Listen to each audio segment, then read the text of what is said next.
자, 우리가 요한계시록은 항상 중요한 게 이렇게 구조를 우리 머릿속에 딱 두고 있어야 되겠죠. 자, 이 네 가지 환상이 나오는데 첫 번째와 마지막이 뭐라고 그랬어요? 바로 교회. 그래서 지상의 교회 7교회를 우리가 먼저 살펴보았고요. 그다음에 마지막에 겹쳐지는 네 번째 환상이 천상의 교회를 이야기해요. 그리고 두 번째와 세 번째 환상은 바로 세상에 대한 심판. 이 두 번째 심판이 바로 일곱 나팔, 일곱 대접. 그리고 세 번째 환상이 겹쳐지는데 세상의 바벨론 큰 성이요 하는 구체적인 나라, 구체적인 실체에 대한 심판을 이야기합니다. 자, 우리가 이런 재난들, 이런 환란들, 이런 심판이 이제 언제 일어나는 일들입니까? 이렇게 물을 수가 있지요. 여러분, 이 질문에 대해서 우리가 어떻게 대답하느냐에 따라서 이단이냐 아니냐, 이 매우 중요한 판가름의 잣대가 됩니다. 자, 이 재앙들은 시간적 순서에 의해서 진행되는 게 아니라고 제가 지난주 말씀드렸죠. 이게 이제 교호적으로, 교차적으로 일어날 수도 있고 동시다발적으로 일어날 수가 있습니다. 자, 시간이 아니라 제가 지금 묻는 것은 시기, 순서를 묻는 거죠. 왜냐하면 성경은 종말 그리고 역사의 마지막 날을 구분했었어요. 그래서 우리 개혁주의 역사관, 세계관은 제가 말씀드렸죠. 창조, 타락, 구속, 종말이라고 하는 네 개의 기간, 순서로 이루어집니다. 지금 우리가 어디에 속해 있다고요? 종말. 그래서 언제부터 종말이냐? 언제부터 우리가 마지막 그런 때라고 이야기할 수 있느냐? 바로 예수님께서 이 땅에 성육신 하셔서 성령으로 잉태하셔서 나신 후에 십자가의 고난을 받으시고 이제 우리의 죄를 대속하여 모든 구원을 완성하시고 3일 만에 부활하시고 승천하셔서 하나님 보좌 우편에 앉아 계시죠. 자, 그때로부터 종말이 시작되었고요. 그럼 종말의 기간은 언제 끝납니까? 바로 예수님께서 하나님께 부여받은 모든 권세를 위임받아서 구름과 함께 나팔 소리, 호령과 함께 이 땅에 마지막 날 오셔서 심판하시죠. 그때가 바로 뭐예요? 마지막 날, 재림, 세상의 끝, 역사의 종지부를 찍는 날입니다. 그러니 여러분, 자꾸 이단들은 뭐라고 그래요? 몇 년, 몇 월, 몇 시 이렇게 말하는 세상 끝이 바로 이 시기다, 이때다 라고 말하면 이게 바로 이단이에요. 왜냐하면 사복음서를 볼 때에 그 마지막 날, 그때는 오로지 누구만 아세요? 성부 하나님만 아시기 때문에 그래요. 성경은요, 하나님 아버지 외에는 아무도 모른다고 이야기를 했어요. 근데 자꾸 우리의 호기심은 어때요? 이 종말이라는 순서에 어떻게 살아가야 할까? 어떤 은혜를 누리고 살아가야 할까? 여기에 관심이 있는 게 아니라 언제 그날이 오지? 거기 시점에 대해서 관심이 있는 거예요. 자, 그러기에 오늘 우리는 어디에 살아가고 있다고요? 종말의 시대에 살아가고 있다는 거예요. 그러니 예수님께서 이 땅에 오신 그 이후로부터 지금까지 우리는 쭉 종말의 기간, 그 말세에 살고 있습니다. 여러분, 이게 바로 이단과 우리 개혁교단 안에 건강한 시간관에 대한 차이점입니다. 자, 그러면 왜 우리가 요한계시록을 읽을 때에 이제 이런 해석들이 많죠? 말세의 징조다. 말세의 징조죠. 우리가 생각하는 말세는 뭐예요? 종말의 기간 안에 일어나는, 얼마든지 일어나는 일이에요. 그런데 이단들은 뭐예요? 그 마지막 때, 그 시점, 그 시간을 딱 꽂아놓고 그때 일어난 징조다, 예표다, 이렇게 해서 뭐예요? 겁박하죠. 공포를 줘요. 그러니 너희들 재산 다 바치고 몸까지 다 바쳐서 뭐예요? 휴거를 준비해야 된다, 이렇게 몰고 가는 거죠. 근데 우리가 성경을 조금만 신경 써서 읽으면, 아니, 요리문답이라든지 건전한 우리 교단의 요리문답을 배우게 되면 그게 전혀 아니구나 하는 것을 우리는 알아요. 그러게 여러분, 오늘 우리는 다시 한번 정리하면 재림, 세상의 끝날, 종지부를 짓는 그 역사의 날은 오로지 아버지 하나님만 아신다. 우리는 늘 종말의 시대에 살아가며 그 긴장 속에 살아가는 사람들이다. 그럼 뭐예요? 오늘 여기 일어나는 일들, 요한계시록에 일어나는 모든 일들은 다 뭐예요? 지금 과거에도 있었고 현재도 있고 미래, 예수님 재림 오시기 그날까지 있는 일들이에요. 아주 보편적인 일들이라는 거예요. 자, 그래서 우리는 자꾸 을의 심판날 그때 이루어지는 일이라 단정하고 자꾸 그 이단들에 의해서 들었던 그 내용들을 생각하기 때문에 요한계시록은 위로받는 책, 은혜의 책이 아니라 뭐예요? 괴기 소설이 되는 거예요. 공포의 책이 되는 거죠. 전혀 그렇지 않아요. 자, 오늘 이제 첫째 인을 뗄 때 나온 적그리스도는 언제 출현하는가? 그게 심판 때만 등장하는 게 아닙니다. 그때만 등장하는 게 아니에요. 여러분, 예수님께서 초림하시고 난 이후에 영지주의, 알미니안주의, 펠라기안주의 또는 오늘날로 치면 뭐 번영시나 기타 등등 얼마나 많은 적그리스도가 출현했습니까? 그 적그리스도는요 어제도 있었어요.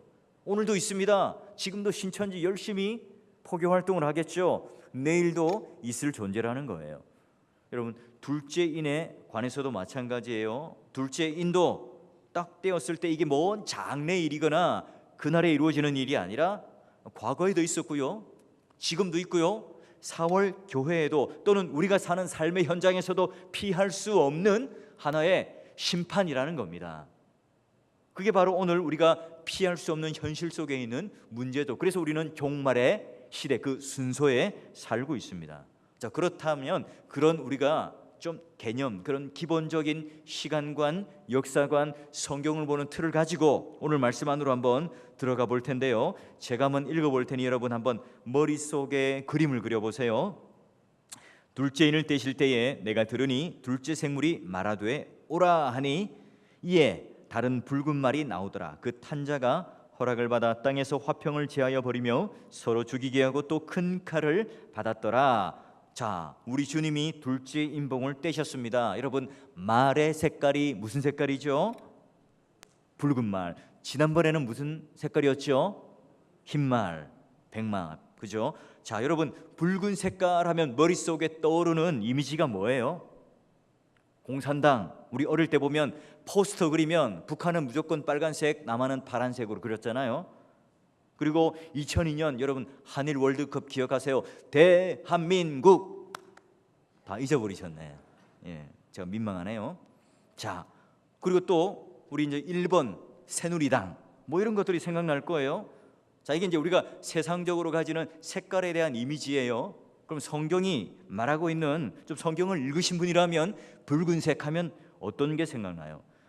구약에 보니까 기생 라합이 창문에 매달았던 붉은 줄, 또는 동물의 피, 제사를 드릴 때 피가 소멸이 낭자니까요. 또 이제 신약에 가보면 십자가의 고난을 받으시면서 예수님께서 흘리셨던 그 피, 그게 생각나죠. 여러분, 말씀을 보니까 이 붉은 말을 탄 자가 일시적으로 허락을 받는 내용이 나와요. 자, 그러면 우리가 이제 가지고 있는 붉은 색깔이라는 이미지를 한번 더 칠해서 한번 볼까요? 먼저 땅에서는 평화를 뭐해요? 제하여 버려요. 그리고 둘째로 서로 죽이는 큰 칼을 받게 되죠. 이 어떤 이미지예요, 여러분? 전쟁, 이런 이미지가 나죠. 여러분, 이 땅에서 평화를 없애니 당연히 뭐예요? 죽고 죽이는 극단적인 분쟁이 일어나는 그림을 그려내고 있어요. 그 장면을 연상할 수 있죠. 자, 그래서 여러분, 어떤 분들은 첫 번째 인을 뗄 때 국가 간에 일어나는 세계 대전으로 봐요. 두 번째 인은 국내에서 일어나는 내란, 폭동, 국내 전쟁이라고 봐요. 왜냐하면 첫 번째는 활, 두 번째는 칼이라는 이 전쟁용 무기가 있으니까 그렇게 해석할 수 있겠죠. 또 그 당시 상황을 비춰봐도 그렇게 볼 수 있을 거예요. 왜냐하면 로마와 그 주변 국가들, 팍스 로마나 시대였으니까 끊임없이 로마는 그 힘과 권력을 자랑해서 정복 전쟁을 일으키죠. 그냥 하나씩 둘씩 나라를 집어삼켜요. 그때 뭐 아주 편안하게 그들이 무릎 꿇고, 자, 당신의 나는 종이 되겠습니까? 했겠어요? 저항을 했겠죠. 그럼 싸웠고 피를 흘렸을 겁니다. 그리고 또한 로마와 이스라엘 간에도 싸움이 이루어졌고요. 뿐만 아니라 로마의 압제 속에 있으면서도 유대인들끼리 당파 싸움을 하며 테러를 하며, 또한 뭐 오늘날로 치면 뭐 레지상티처럼 로마에 대해서 항거하는 사람들이 있었겠지요. 독립전쟁이죠. 자, 유대인들은 또한 헬라 도시인들과 그리고 사람들과 또 전쟁을 일으켰으니까 그 당시 이스라엘 백성들은 수없이 많은 전쟁을 경험하며 살았던 존재들입니다. 자, 이때 여러분 이스라엘 땅은 살인자들이 넘쳐났고 혁명자들, 테러리스트자들 가득 찼어요. 요세푸스 증언, 그 역사가의 증언을 보면 그때 이스라엘 땅의 모든 도시가 서로에 대항하여 진을 친 두 군데 진으로 군대로 나뉘어졌다. 한편은 살면 다른 편은 전멸되었다. 낮에는 피를 흘리는 것을 보내었으며 밤은 두려움 그 자체였고 그때 도시는 죽은 시체들로 가득 찼다. 전쟁통에 장례를 제대로 치를 수 없었으니 매장되지 않은 시체들이 어지럽게 늘려 있었다. 노인의 시체, 유아들의 시체가 뒤섞여 있었고 여자들의 시체도 그 나체가 실오라기 하나 걸치지 않은 채로 나뒹굴고 있었다. 이스라엘 각 도시들은 형언할 수 없는 재난으로 가득 찼다. 여러분, 또한 이 치안이 불안하니 야만스럽고 위협적인 그 두려운 범죄가 이미 농짓거리 당한 것보다 더 훨씬 많이 일어나고 있었던 거예요. 그런 여러분, 오늘 그들의 삶 속에 오늘 여기 이 말씀을 딱 대입시켜 보면 수많은 전쟁들 그렇게 우리가 적용할 수 있을 거예요. 자, 그런데 하나님께서 그 가운데 평화를 제거해 버리시고 그리고 이제는 칼로 그들을 심판한다. 그게 이제 우리가 전쟁이라는 이 개념 가지고만 협소하게 보면 그 당시의 시대적 상황 안에 갇혀버려요. 그래서 저는 좀 물리적이고 장소적인 어떤 개념 속의 전쟁이라고 보기보다는 이 첫 번째도 적 그리스도라고 하는 영적이고 아주 넓은 광범위한 그런 우리의 그런 진리의 전쟁으로 보고요. 이 두 번째도 뭐예요? 우리 국내 전쟁에서 막 싸우고 하는 그런 진짜 전쟁이 아니라 오늘 우리들에게 흔히 보여지는 분쟁, 다툼이 바로 두 번째 인의 상징이라고 볼 수가 있어요. 이게 좀 넓게 해석함으로 말미암아 이 요한계시록이 어떤 하나의 그 예표적인 어떤 우리 예언적인 어떤 것을 때려 맞추는 그걸 갖다가 연결시키는 그런 협소한 눈으로 보지 말자는 거예요. 자, 그런 의미로서 두 번째는 서로 간에 있는 흔히 다툴 수 있는 개인 간에 또는 이웃 간에 또는 사람들 간에 국가 간에 또 국내 안에 일어나는 여러 가지 분쟁들을 다 포함하는 내용이다. 이렇게 보시고 두 번째 인을 상상하시면 됩니다.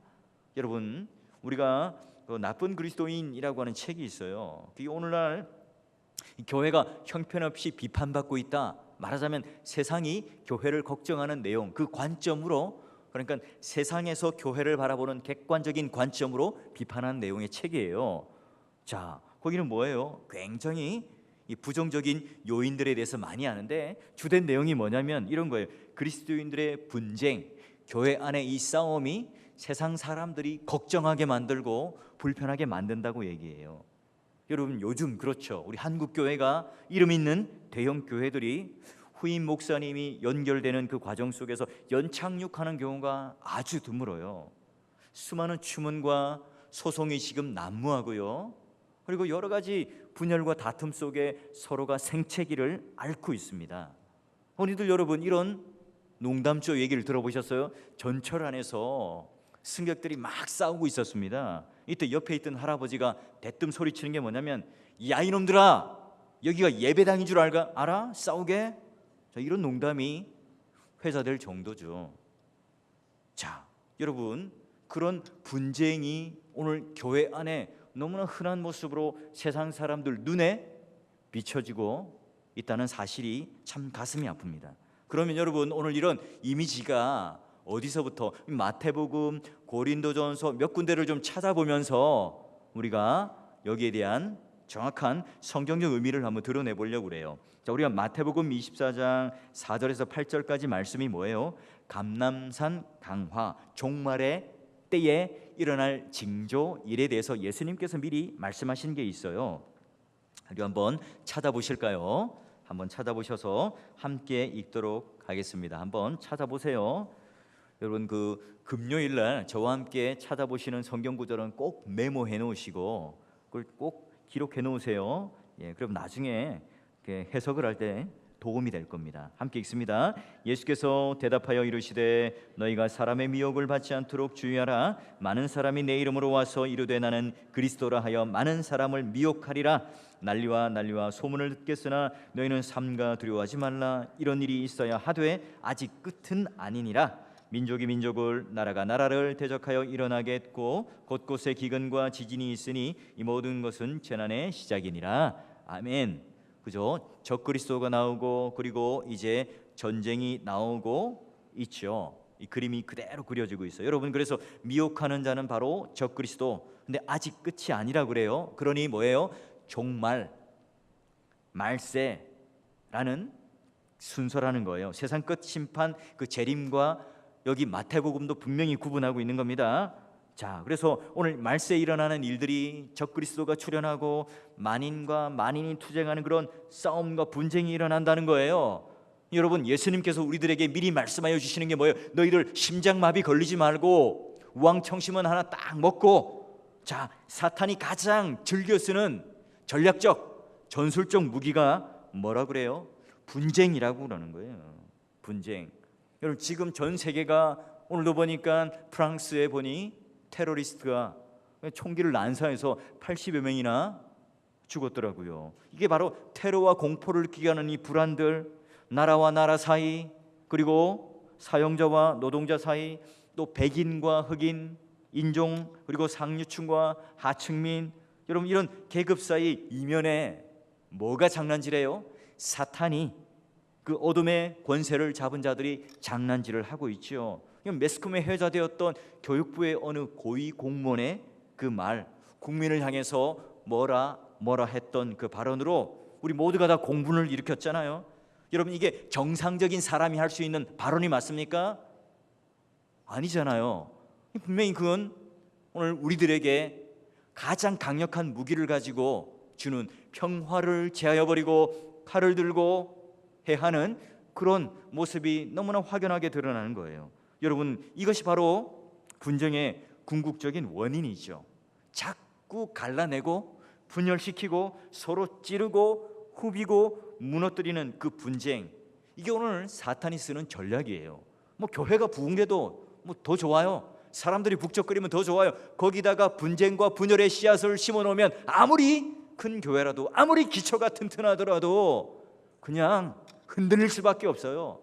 그냥 다 쓰러지죠. 모두가 다 상처를 받고 내가 예수를 믿는 것에 대한 회의를 느끼고 그 상처가 잘 아물지 않아요. 시간이 지나도 그게 내 마음속에 항상 남아있는 거예요. 오늘 이 사탄이 쓰는 전략과 전술의 무기가 바로 그런 분쟁이라는 겁니다.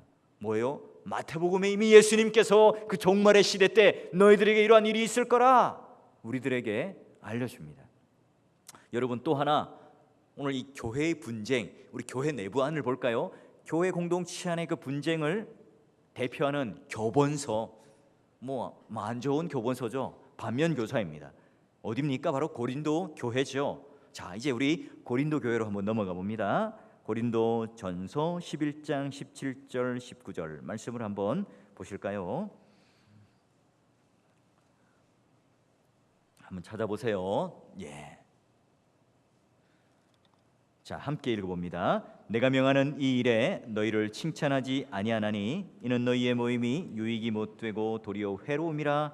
먼저 너희가 교회에 모일 때 너희 중에 분쟁이 있다함을 듣고 어느 정도 믿거니와 너희 중에 파당이 있어야 너희 중에 옳다 인정함을 받는 자들이 나타나게 되니라. 아멘. 이게 무슨 말입니까? 야, 나는 최영인 단임 목사 파다, 나는 천 목사 파다, 나는 박 목사 파다, 나는 옥 목사 파다, 이런 사분오열로 파당이 생겼잖아요. 서로 내가 옳다, 네가 그러다 틀리다라고 서로 싸웠어요.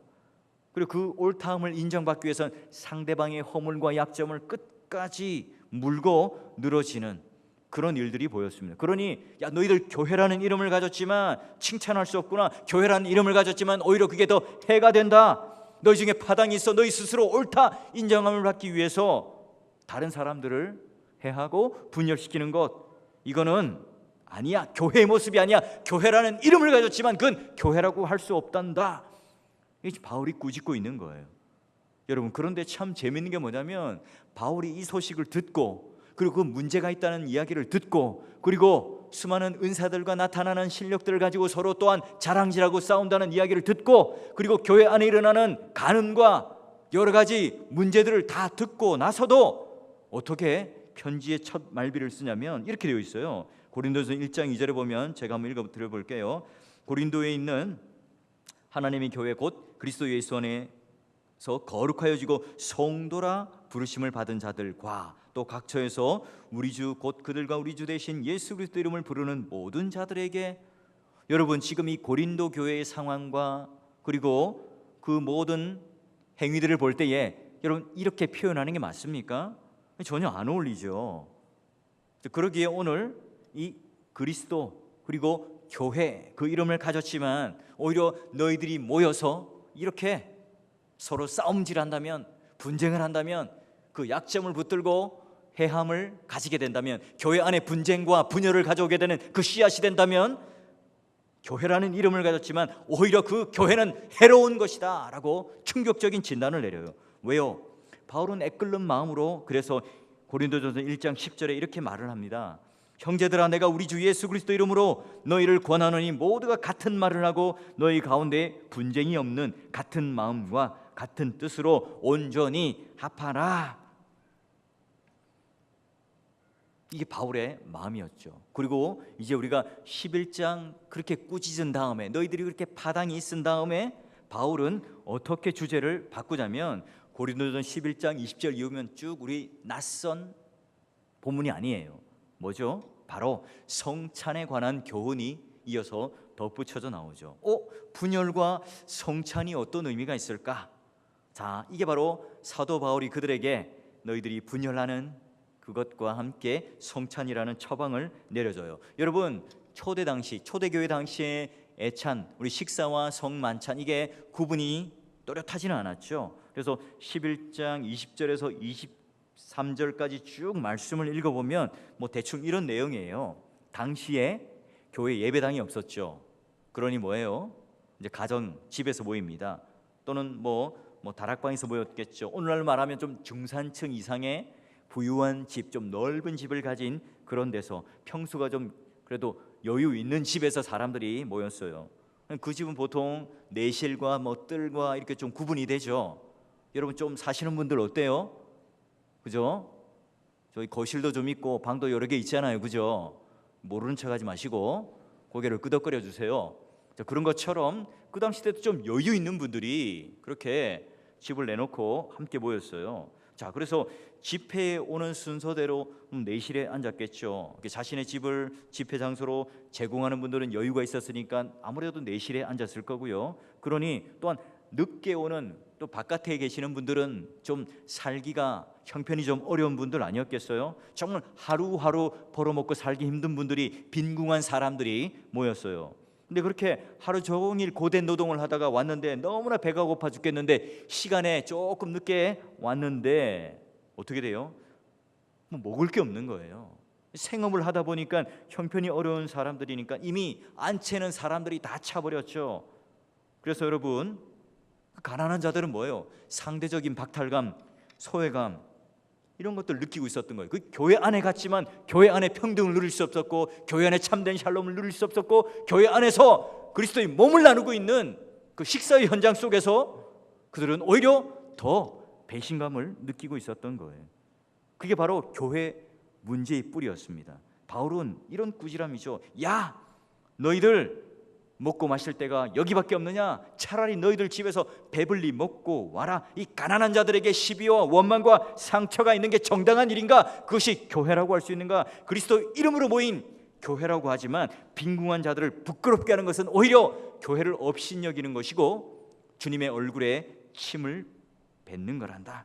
그리고 나서 성찬을 그들에게 그 의미를 베풀며 이야기합니다. 성찬이라고 하는 것은 내가 죽을 그 자리에 예수 그리스도께서 대신 죽으셨고 우리를 새로운 피조물로 만들으셨다. 이걸 기념하고 기억하는 자리, 그 십자가의 정점, 그걸 지금 그들에게 보여주고 있는 거예요. 사랑하는 사월교회 동역자 여러분, 이 고린도 교회는 정말 은혜가 넘치는 교회였습니다.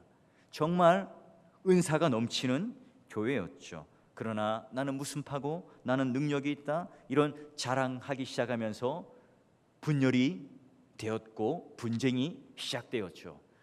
아무리 세상 사람들이 부러워할 능력을 가졌더라도 뭐예요? 분쟁, 분파 이게 생기기 시작하면서부터 그 교회는 뿌리채 흔들리기 시작했던 겁니다. 저는요 서울에 있는 어떤 강북의 한 교회를 섬기면서 분쟁의 한가운데 사역을 해본 적이 있습니다. 담임 목사님과 장로님들이 늘 싸우고 분쟁 가운데 있었어요. 그래서 한편은 담임 목사님파, 한편은 장로님파, 한 교회 안에서 주일날 따로 예배를 드리기도 하고요. 설교를 하러 올라가는 그 목사님의 멱살을 잡고 흔들어대는 것, 또 허리침을 잡고 주먹질하고, 또한 그런 욕설을 하고 교인들은 또 울고불고하는 그 장면 아직도 저는 생생해요. 저는요 그때 너무 가슴이 아팠고 또 우스갯소리로 이런 얘기를 했어요. 야, 내가 담임 목사가 되면 저 부교육자 뽑을 때 비리비리한 사람을 뽑지 말고 태권도나 좀 유도를 한 그 단증을 좀 보고 뽑아야 되겠구나. 그 나를 좀 보호해 주겠구나. 이런 생각을 한 적이 있어요.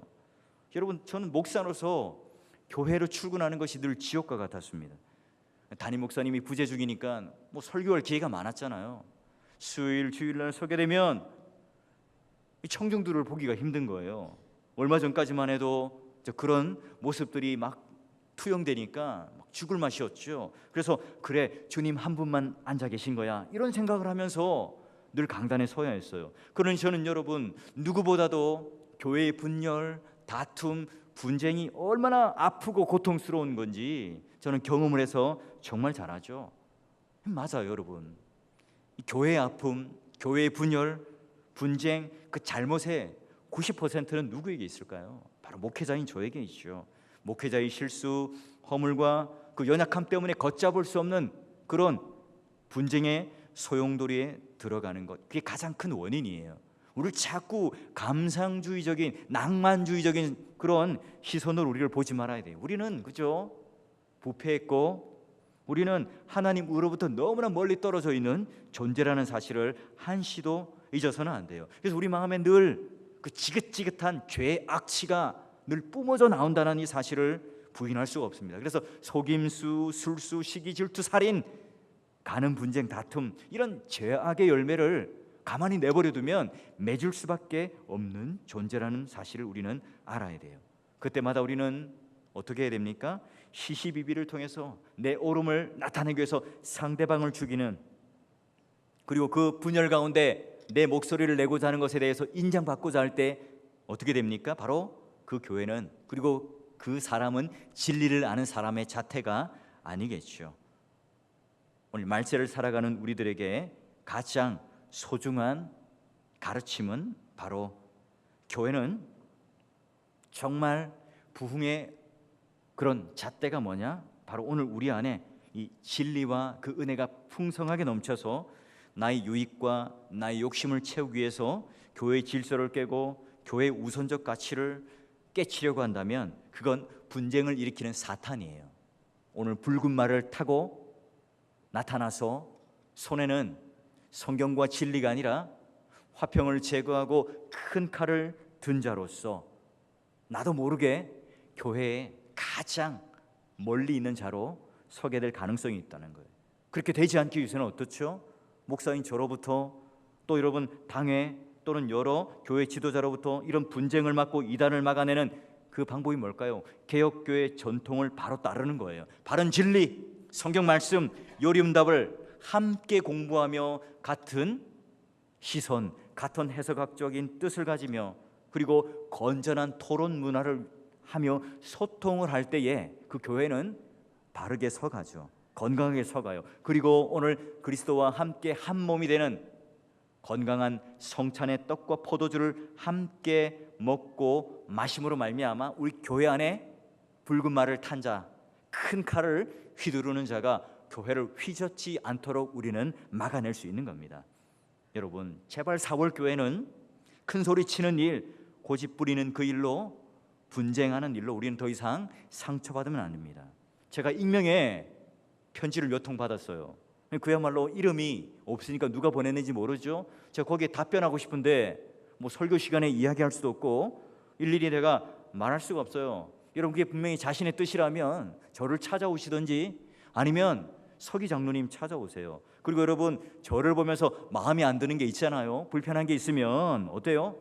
저 담임 목사는 속 좁아서 상처받을 거야, 난 절대 말 못해. 그러면 누굴 찾아가요? 당회 서기 장로님을 찾아가셔서 이야기하세요. 그럼 우리 서기 장로님은 100% 저에게 전달 안 할 거예요. 우리 목사님 이거 들으면 쓰러질 거야 하기 때문에 잘 가공해서 저에게 전달해 주겠죠. 여러분, 우리의 연약함, 그리고 항상 귀담아 들을 수 있는 경직되지 않는 태도를 가질 때 우리는 붉은 말을 탄 자로 큰 칼을 휘두르는 무소불위의 절대 권력자가 되지 않을 수 있죠. 그러기에 우리 교회는 늘 바른 신학을 견지해야 되고요, 또는 그 신학을 통해서 건전한 토론과 함께 바른 성찬으로 아주 유연하고 사랑이 넘치는 한 몸 되는 공동체가 될 때에 오늘 우리는 바로 주님이 원하시는 말세를 견뎌내는, 세상에 걱정이 되는 교회가 아니라 세상에 희망을 주는 교회가 될 수 있겠죠. 여러분, 옆에 앉아있는 분이 분인나가 결코 아닙니다. 성찬을 나누는, 함께 나누는 동력자이지요. 그러기에 오늘 옆에 있는 우리 앉아있는 분들은 나의 옳음을 드러내는 상대적인 도구가 아니라 바로 주님의 몸된 교회가 건강하게 서갈 수 있도록 서로가 세워주는 중요한 동력자라는 사실을 꼭 잊지 마시고, 여러분, 오늘 이렇게 금요일날 바람도 불고 또한 연속극도 보고 싶은데 이 자리에 와서 함께 기도를 드릴 때에 좀 이 교회에 대해서 앞으로 1년, 2년 뒤에 우리가 정말 이런 분쟁과 다툼과 분열의 휘말림으로 말미암아 사탄의 그런 전략에 우리가 놀아나지 않고 그 붉은 말을 탄 자가 큰 칼을 휘두르는 것에 대해서 우리가 절대로 용납하지 않고 바른 진리, 그리고 바른 토론, 바른 소통, 그리고 성찬을 통해서 한 몸 될 수 있는 그런 건강한 교회를 꿈꾸시고, 그리고 그 주인공, 그 전면에 내가 서 있다는 사실, 진리의 파수꾼이라는 사실을 꼭 기억하셔서 오늘 그런 기도의 아름다운 향연 안으로 들어가시기를 주의 이름으로 축원합니다.